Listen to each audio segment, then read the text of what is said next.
1. And let's get going here in game number 2. Very, very early in the action in game number 2. These players at 7-2. 7-2 here at the StarCityGames.com Open Series featuring the Invitational in Indianapolis, Indiana. Ricky Hayashi and Adrian Sullivan here in the booth. If you were given a yellow book band, Ad nauseum tendrils. So this ad nauseum tendrils build featuring Dark Ritual, Cabal Ritual, and Lotus Petal. So this is the pure black splashing for red only, really for Past in Flames. You're not going to see any Rite of Flames in this list. But the big key for this deck, as it is named after, is that ad nauseum. You want to make a bunch of mana for ad nauseum, and then draw a whole bunch of cards. Go off with that. You could see in Kenta's hand as he flipped it around a Rest in Peace. These players have sideboarded, and Rest in Peace very effective against Cabal Ritual by making it only barely produce mana. And it not also to be left unmentioned, Past in Flames not so good against Rest in Peace. Oh, Carpet of Flowers. Carpet of Flowers is one of my favorite cards in Magic. A green mana for an enchantment. During your turn, you get to make a number of colors of mana equal to the islands they have. So here he gets 1 mana from Kenta Hiroki that he can have of any color he chooses. This is a really great way to overpower a blue deck with their mana. Yeah. So this has a very weird trigger. The actual Oracle text mentions stuff about the first main phase where you haven't gotten mana off of Carpet of Flowers. They didn't want you to be able to get mana in both of your main phases. So yeah, maybe some discussion here about what mana Jack Fogle got. So you got blue mana. Blue mana to cast Brainstorm, and now he's going to sculpt his hand a little further. Yeah, if you haven't played against Carpet of Flowers, it's actually a really frightening card when you are a blue-based deck.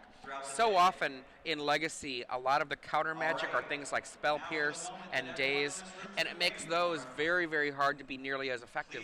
But also, more importantly, a lot of these decks that are kind of a Storm-style deck or other combo-style decks, if they get a little bit of extra mana, it's basically like extra land drops.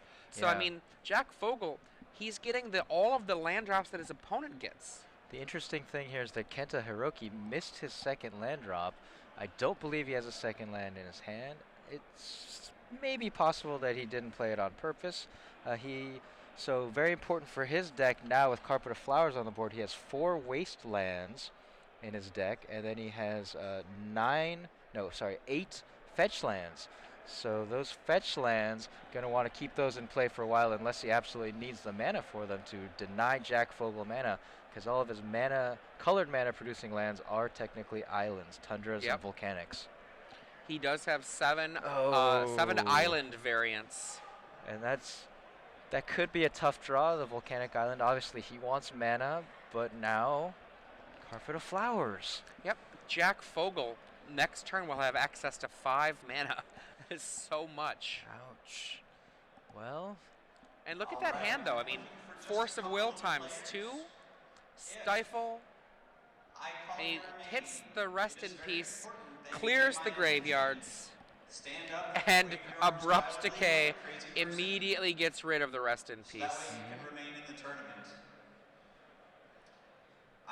Yeah, Rest in Peace is removed from the game.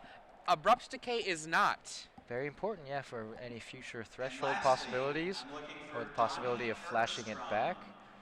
So Jack Fogle wanted to get rid of that Rest in Peace because first off, it's going to cut him off from his Cabal Rituals going big with Threshold, and also Past in Flames, very key to this deck to keep the chain going. Now Jack Fogle has one of my favorite combos in Magic, Gitaxian Probe Cabal Therapy. Yeah, Cabal Therapy, if you don't know the card, one of my favorite discard cards of all time. Black Sorcery. Name a card opponent reveals their hand and discards all copies of that named card. Yeah, if you have the soul read, it's fantastic, or if you look at their hand, it's fantastic. We'll see if Jack wants to look or just take a blind stab. We see that Kenta Hiroki does have Force of Will in his hand, and that would be my suspect for one of the top things Jack would want to name in this matchup to help him go off. And sit down. So discussing, Jack Fogle points to the carpet of flowers there. Not sure what happened. Welcome to the Indianapolis Standard Open. All right, Jataxian Probe, as you said, he's going to pay mana off his tropical island. Which means we will play 10. That's a double Force of Will, Yeah. double Stifle, Geist of St. Traftan. Very interesting hands. This event uses the modified play draw All right. rule for its Draw top for eight. Jataxian Probe. There's Top Cabal eight Therapy will for be you seeded guys, based on as ranking. Adrian was saying. And Now that the flashback higher ability, seeded very, player will very have the powerful if you have creatures of any kind. No creatures. And there here. are no creatures. He's not actually planning on flashing it back. With Cabal Therapy, even if you don't know your opponent's hand, usually what you do is you name what you fear. Yeah. You say, I don't really care about actually hitting your hand appropriately. I care about what actually matters. Do you have it? Okay, you don't have it? Well, then I'm going to go off. Yeah, what percentage of the time for an Ad Nauseam Tendrils deck do you just name Force of Will anyway if they have blue mana sources? A fairly large percent. I mean, after sideboard, there are times where you may name something like Flusterstorm, I guess. We will not adjust for a So he's already seen Kenta's hand with the Jataxian Probe. double. We don't name until resolution of the spell, but Kenta knows what's going to happen, so he has to Force of Will If you have this any Cabal questions Therapy. about And it looks today's like event, Jack about Fogle what's happening, cast that therapy in your off of match, his Carpet of Flowers please mana. call for a judge. When you call And for a now he's judge, going to commit the Geist of St. Traff to the board to put Jack Fogle on a clock while still having Force of Will with the Stifle in his hand. Now this Geist of St. Traft represents a 3-turn clock, 2 power plus a 4 power angel can end a game very quickly.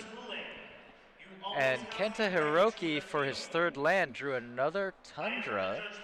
So he would have liked to have drawn a Wasteland in order to cast that Geist, but has to give Jack 3 mana this turn for Carpet of Flowers.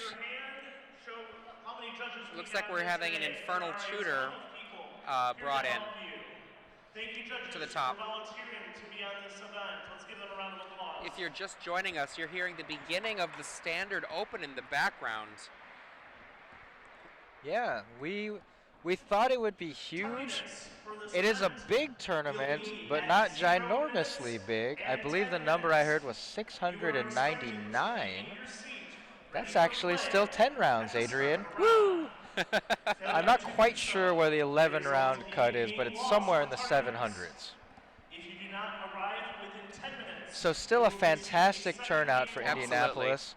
I believe that is the second largest open in Indianapolis and either the third or fourth largest open in the history of the Open Series. Kenta Hiroki has drawn Meddling Mage. Ooh. Now, Meddling Mage, an incredible card right now. He comes in for 2 plus 4 for 6 damage. I would love in this 699 Looks like he indicated the angel token trigger and was just looking for the appropriate token. Then And he can cast Meddling Mage and name whatever is scary. Meddling Mage, much like Cabal Therapy, it actually, in my opinion, doesn't matter if you hit the right card. I mean, in terms of the cards in your opponent's hand, so much as it matters that you name what you're afraid of. Yeah. What are the things you don't want to see happen? what do you not want to see happen here if you're Kenta Hiroki? Just Ad Nauseam?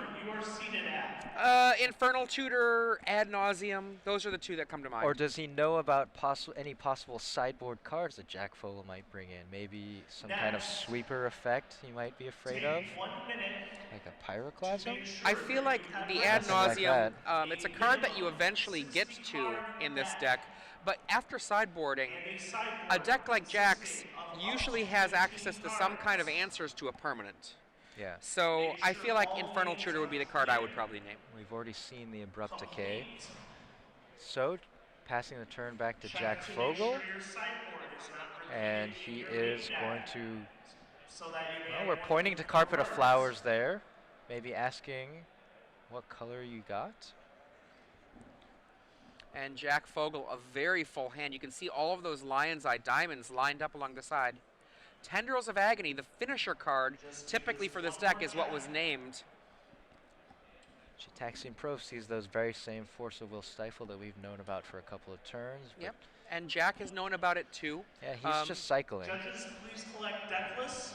As judges are Digging doing further, this, please remain trying to win this seated match. He players won game 1. until given We instructions joined the for action round at the one very pairs. beginning of game 2. Let the judges collect the lists. I will Meddling let you know when you Mage, get up to naming fight Tendrils round of one. Agony. Please remain seated. And he fetches up an Underground Sea. So you asked what, you name what you're afraid of. Yeah, Ad Nauseum, Past in Flames, these are cards that can enable the combo, but the combo is really just Tendrils of Agony. And even just casting some number of Dark Rituals into a Tendrils of Agony can be dangerous. If you look at Jack Fogle's hand, oh, here he is. Look at that, it started. He's got a Lion's Eye Diamond ×1. Oh, and he passes it back. All right, Kenta Hiroki now. Meddling Mage and Geist of St. Trapped on the board. 4 damage there, 4 more for the Angel. So this is a very short clock. Jack Fogle has 1 more turn to do something. And Kenta Hiroki has drawn another Meddling Mage. Oh, wow. At this point, the second Meddling Mage might name something like a removal spell, like Massacre, like Chain of Vapor, like Abrupt Decay.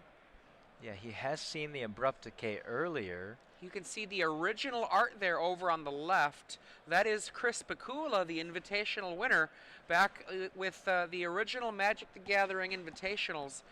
The top players in the world would be invited to play Magic, and their likeness, the winner, would be put onto a Magic card. And I remember the last of these, they opened it up the last couple of years, and our own Evan Irwin played in one of the Invitationals. He did. He did not win. He did not get his likeness on a card.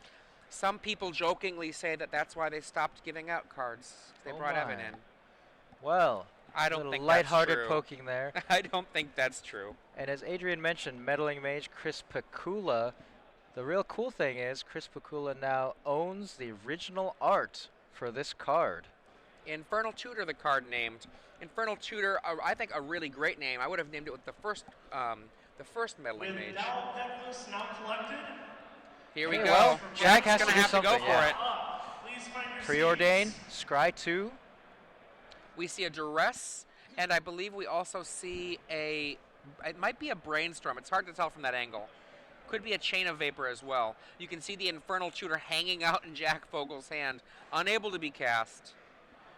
Yeah, that Chain of so how do you have to sequence this? It's very hard. Tendrils of Agony, named with the first Meddling Mage. You see that it's tapped, it attacked. There's a Brainstorm. And Infernal Tutor named with the second. That really cuts Jack off from doing much here. Even if he's brought in a singleton answer like Chain of Vapor, does he have anything like Echoing Truth? He's got Massacre. Okay, so from the sideboard cards, 3 Abrupt Decays, 3 Chain of Vapors, 1 Massacre. Massacre, the only one that deals with both Meddling Mages, and Jack sees the writing on the wall, did not find the Massacre. Scoops it up. And very important here might be to not let Kenta Hiroki know that he's got access to Massacre. 2 Meddling Mages for Kenta's sideboard. Those are the only 2 copies in his sideboard. Draws them in a timely fashion there to lock Jack out and even the match at 1 game all. Now, if Jack did not already have Massacre in his deck, he has certainly found some reasons to sideboard it in. One of the things about Meddling Mage, it's such a good card against narrow decks. Yeah. If your deck revolves around particular pieces fitting together, Meddling Mage, awesome against that. As most combo decks in Legacy are. Not that good in traditional matchups, because if you name something, you name just a threat, and they draw a different threat, not much happened there. You played a Grizzly Bear. One of the things I like is that Kenta Hiroki's deck has what I like to call the peekula aspect, the peek at your opponent's hand with Gitaxian Probe, and then Picula, Chris Picula, the Meddling Mage. Yep, so both players able to take advantage of Gitaxian Probe. Jack with his Cabal Therapy, Kenta with his Meddling Mage. I like that too. I like to know what I need to name. Anytime I take a guess at something, I'm always wrong, Adrian. You know, just go with the old maxim, though. Don't try to guess what's in their hand. Just name what you fear. Name what you fear, all right. Or you could take a peek, a legal peek with the spell, please, ladies and gentlemen. Don't get banned for a few years. That would be bad. Well, the thing is, you can take advantage of miscues by your opponent, like if they tip their hand a little. You just cannot go to extreme measures. So like standing up, pretending to drop something and peek from the side. Like you're not allowed to do that. But if your opponent sitting on your chair so that you're up like high in your chair. Yeah, that is something that I have heard about happening. I've got back problems. I've got back problems. But if your opponent is just sitting there across from you and they lean over to, do something or look at one of your cards and they show you some of their hand, that's fine. You don't have to, it may be the honorable thing to do to look away or say, hey, don't show me your hand, but you're not required to. Okay, looking at these hands. Jack Fogle on the left, Kenta Hiroki on the right. These players playing a game 3 here, both at 7-2, hoping to continue onwards towards the top portions of the field. Neither of them will be out of the running should they lose, but it's never fun to be so high towards the standings and then pick up a loss late in the event. Yeah. We have a question from Twitter as to whether it's 10 rounds or 11 rounds in the Standard Open. We announced a total of 699 players, and SFK says 673 for 11 rounds, 1248 for 12 rounds. I'm not sure. The math breaks down. It starts off as powers of 2, right? 8, 16, 32, 128. At the 10-round break, it really, for some reason, it breaks down. I'm not sure if that's because of draws or what. They have the information over there at the Standard Open. They know what they're doing, and we will find out later how long that tournament is. Still a fantastic turnaround. And thank you for the comment, Super Fluffy Kitty. We appreciate it, too. Now, make sure that you get involved in the conversation on Twitter, at SCG Live. It is going to be a 10-round tournament, says our director. Okay. Well, that's what they're saying over there. They've got the math. They've got all of the formulas. 10 rounds for Standard. Yeah, get involved in the conversation. Follow us on Twitter at SCG Live and hashtag SCGINVI. One of the things I really love about being on Twitter when I'm watching an event, when I'm a part of an event, is going to that hashtag and seeing how people are doing. So, for example, if you were following the hashtag SCGINVI, you would know that Cedric Phillips is currently 6-3-1, and that he just lost to a number of engineered plagues, and that was what took out the Goblins' Nest last round. Yeah, Cedric Phillips. We saw last round Max Teets traditionally on Goblins playing blue, white, red Delver. Jim Davis and Cedric Phillips staying true to the tribe with their Goblin decks. And here we go, back to the action, game number 3. We start out with a Gitaxian Probe. Look at that. Sword of Feast and Famine, Lightning Bolt, Stifle, Scalding Tarn, Brainstorm, Force of Will, and Stoneforge Mystic. Okay, I'm going to write these cards down, as is Jack Fogle. Wait, I need to see. Oh, he picked them up. What was that last card, the white card? Stoneforge. Okay, I got them all down, Adrian. Excellent. I got to work on my shorthand there, make some nicknames for these cards. Like John, Billy. Yeah, Stoneforge Mystic is now John. Actually, I think it's a woman, so Jane. Okay, Kenta Hiroki now. The jig is up. Jack knows his hand. Plays the Scalding Tarn first. And now that he's seen Carpet of Flowers, better to keep that fetch land uncracked to potentially deny Jack extra mana. We'll see if he needs that. We see already that he has drawn his ad nauseum. It's a singleton in these decks. They get tutored up by Infernal Tutor. Kenta Hiroki fetches at the end of Jack's turn here, finds a Tundra. And he can only find islands. Important because Jack Fogle has brought in Carpet of Flowers from his sideboard. And I see a Wear Tear in Kenta Hiroki's deck. He apparently sided Wear Tear in. We see end of turn Brainstorm, which responds Jack Fogle end of turn Brainstorm. End of Jack Fogle's turn. Gonna take the opportunity with the shields down. And Jack Fogle's Brainstorm here is a much better library manipulation spell than Kenta Hiroki's, because Jack Fogle will be able to shuffle away up to 2 cards that he wants to get rid of. And Kenta Hiroki, on the other hand, will not be able to shuffle away 2 cards, because Kenta will have to put 2 back and then draw a card on his own turn. So he'll only be able to shuffle away 1 card with his own Brainstorm. Yeah, he only had the 1 land when we looked with Gitaxian Probe. His draw step has given him a wasteland, so he does have a second land. So that Brainstorm, not necessary here at this point, was what you're saying. He can still make his second land drop. And then maybe possibly have gone for a main phase Brainstorm, you think? Would that have been better? Well, I mean, I think he was looking to cast Stoneforge Mystic on turn 2. And so he viewed this as, you know, make sure that the land is there, and make sure that I can cast the Stoneforge Mystic on turn 2 and have already done some work with library manipulation. And then shuffle 1 card away with the Stoneforge. So he's going to put the Stoneforge on top to draw it on his next turn and then cast it. And the Stoneforge Mystic, you saw that the Sword of Feast and Famine was put on top as well, and maybe he'll search it out.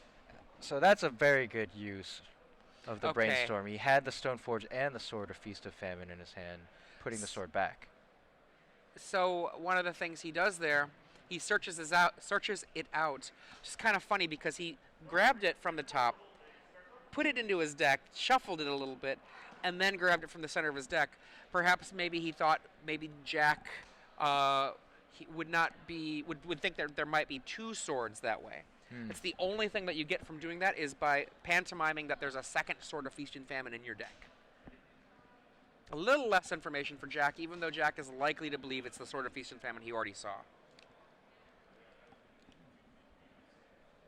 Yeah, with that sequence of plays, you would have to think that your opponent did it quote-unquote correctly. Okay, Jack Fogle. Ad nauseum Tendrils, Kenta Hiroki. And let's white, red check out your Delver. hand again. What do you have over there? So we've added a second Wasteland now. and a Stifle, Daze. Bolt, Daze, Force of Will, Wasteland, Delver, and there's that sword. So Stifle, what's the best thing to stifle in this matchup? Is it just Well, a fetch land? Well, no, actually, stifling the Storm Trigger is one of the best things Oh. you can do. Of course. See, I was going up the chain. I was thinking Lion's Eye Diamond, Lotus Can't Petal. Those are mana abilities. can't Can't stifle stifle those. those. I hadn't gotten to the kill condition yet. I have a very sequential mind that way. You can see a very powerful hand here for Jack Fogle. He knows that his opponent has Daze and Force of Will. He's a Duress in his hand. Dark Ritual. It looks like a Cabal Ritual. Yeah, A Past in Flames. that Past in Flames is going to be big. He's got 4 cards in his I graveyard think now. that's a Ponder, an Ad Nauseum, and I think a second Cabal Ritual. So he can get up to Threshold. Let's see. He's going to Dark Ritual. Dark Ritual to start. Black, black, black. Storm 1. All right, so I like to divide this duty up. Do you want to do mana and I'll do Storm Count? Well, remember, he cast Gitaxian Probe Okay. as well. So you're going to do Storm Count, and I'll keep track of mana? Just to double check on his math here. So he's going to... Cabal Therapy. Okay, he's down to black, black. Third spell. You just want to do both, huh, Adrian? I can't not do both. Okay. You can do them too. The Magic player in you. No, I'll try to keep track of the action while you keep track of all of that information here. He's Gonna Cabal Therapy, and he knows. He knows his whole hand. Yeah, he's seen the Force of Will, and he's seen the Daze. Names Force of Will, and away it goes. There's only a Daze left between Jack, Fogle, and victory. And that has to be a good feeling for him. He's already cast his Dark Ritual, so he's somewhat committed. I guess he could stop at this point, but see what he comes up with here.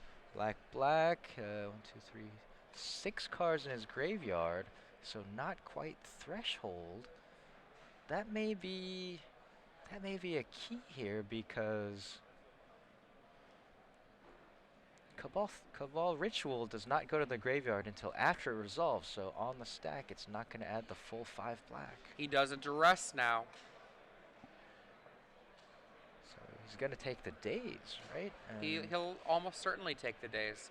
This is the 4th spell of the turn. You can see that Jack Fogle is keeping track of Storm with the die. That 1 represents how much mana he has left. Goodbye, Daze. And I believe we're going to see the Cabal Ritual now.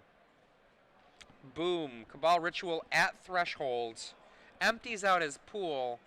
That's a lot of mana. There's the ad nauseum. Okay. 6 spells thus far. And Jack Fogle at a healthy 15 life. Yeah, 15 life, very important. This spell, Ad Nauseam, is the real focus of the deck. It tries to storm up, cast this spell, and then start flipping its library. 15 life still. 14. I'm counting down the life. 13 as he's dealt damage. 12. 11. Wow. A lot of ones. 10. So Jack Fogle is going to be losing life for the converted mana cost of all of these cards he's flipping over. 6. He just lost 4. That's a big hit, but that's the card he wants to see. What's the Storm Can out now? 6 on the Storm, and 6 life for Jack Fogle. So he's 0 mana in pool. He's going to pause for a moment and evaluate his position to see if he has enough mana to go off. He pulls out the Lotus Petal. He can cast that. That's a spell. Dark Ritual, cast that. That would be 8. Fetch a land with Polluted Delta, so he needs another spell on top of that. And it doesn't look like he's quite... No, he can cast the Lion's Eye Diamond. Doesn't have to crack it for mana, just cast it as a spell. So with the Tendrils, that would be the 10th spell. It appears that he has it here. So yeah, he puts the Ad Nauseam into his graveyard. No need to go on further. We'll see if Kenta Hiroki says play it out or just packs it in. Gonna make him play it out. So Jack Fogle sacrifices Polluted Delta, gets Underground Sea, Lotus Petal, Dark Ritual, Lion's Eye Diamond, Tendrils of Agony. There's Good the game. 7th and the 8th spell. 9th spell. 9th spell in the form of Dark Ritual. And 10. 10th spell, Tendrils. There you go. Handshake. Jack Fogle wins 2-1 versus Kenta Hiroki.